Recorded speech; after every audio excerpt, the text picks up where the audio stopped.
Pero la similitud entre esos dos movimientos, ya vamos a quitar el 4 de febrero y vamos a compararlo entre el 11 de abril y el 28 de junio en Honduras.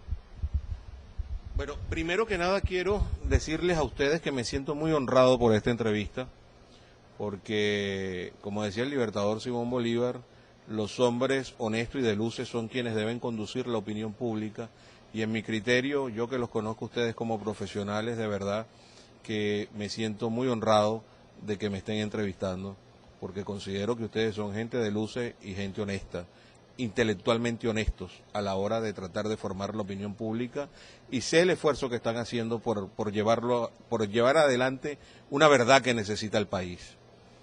Te respondo que ese movimiento del 11 de abril, un movimiento cívico-militar, los militares no acataron una orden del presidente de la República dada a través de la radio interna de las Fuerzas Armadas de que se activara el Plan Ávila.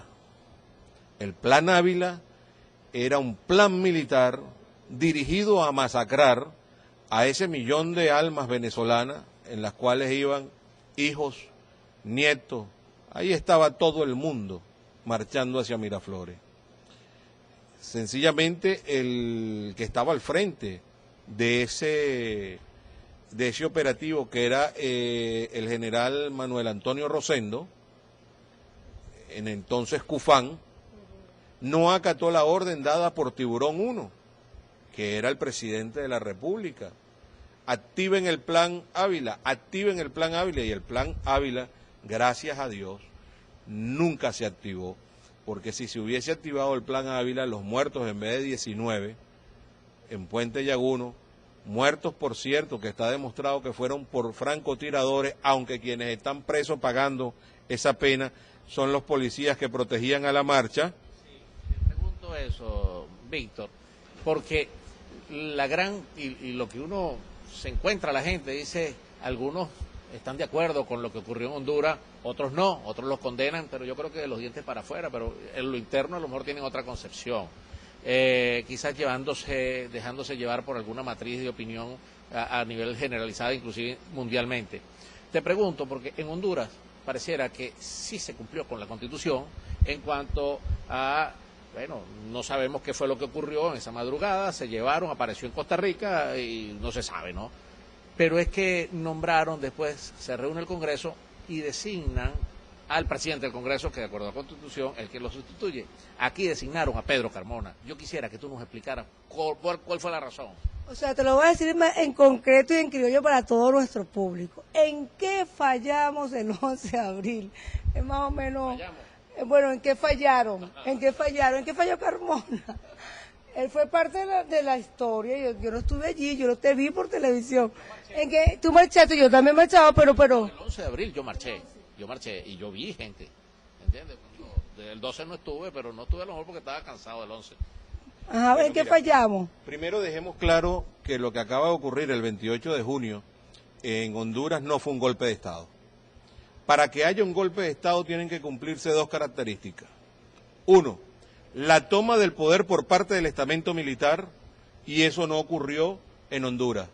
Y dos, quebrantamiento del Estado de Derecho, y eso no ocurrió en Honduras. Por el contrario, se restableció el hilo constitucional y la democracia y se respetó el Estado de Derecho. Ahora las instituciones... Que todos estos individualidades y organismos internacionales... ¿Se equivocaron?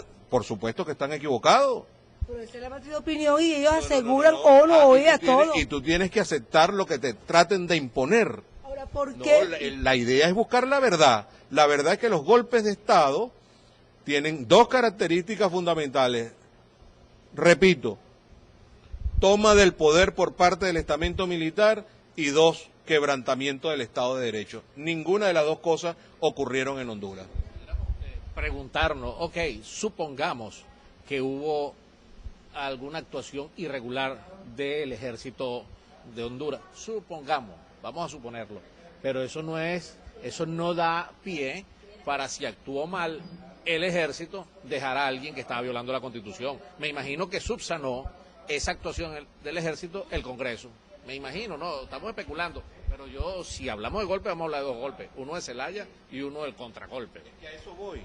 No hubo golpe y tampoco hubo exabrupto en la utilización de la fuerza militar para volver al hilo constitucional. Te explico por qué. Porque la Fuerza Armada de Honduras actuó en base a un mandato de la Corte Suprema de Justicia de ese país, que le dijo: usted, en la facultad que le da la Constitución, hay que devolver al hilo constitucional y al cauce democrático, que fue violado por el presidente Zelaya. Muy similar a lo que ocurrió en Venezuela el 11 de abril. Sí, pero aquí lo que la gente, y de verdad, ese es el lado oscuro que no entendemos todavía y nadie lo ha podido explicar, porque los militares no han hablado. ¿Por qué se llevaron a Costa Rica a este señor? Bueno, eso, el por qué se tomó Tampoco lo esta sabemos. decisión, no lo sabemos, pero me imagino que dejarlo dentro de Honduras era o hacerlo preso por haber violado la Constitución, o iba a ser una fuente de problemas y iba a causar disturbios. Imagino que hubo una negociación en el avión, porque tampoco puede, no sé, debe haber alguna negociación entre los militares, que no sé, y también de eso estaba consciente el presidente de Costa Rica, porque si él está aceptando a un presidente, pero llevado por unos delincuentes supuestamente, porque quien secuestra a otro es un delincuente, ¿cómo lo dejan ir a ese avión después, partir tranquilo? Bueno, por razones humanitarias, dijo el canciller de Honduras. No, tengo información de que sí hubo ese previo contacto informativo a efectos de saber las autoridades costarricenses de que se estaba trasladando al expresidente Zelaya. Bueno, ya vamos a volver, pero con en la próxima parte del programa con Mario Iván Carratú, pero de verdad que, ¿cuál es el mensaje final para la región central de Víctor García, presidente de la Sociedad Democrática de este país?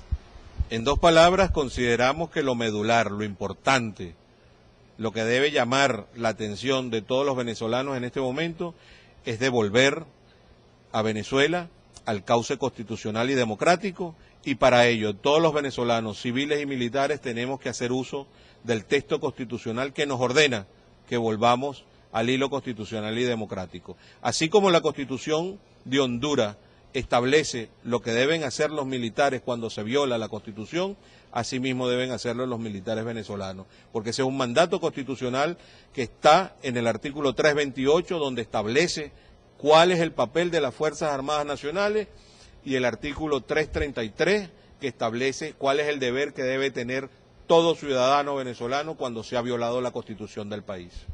Bueno, amigos, nosotros muchísimas gracias, Víctor, es un placer tenerte en Valencia, pues, y continuar en esa lucha por toda Venezuela, junto, por supuesto, a todos los venezolanos. Amigos, ya regresamos.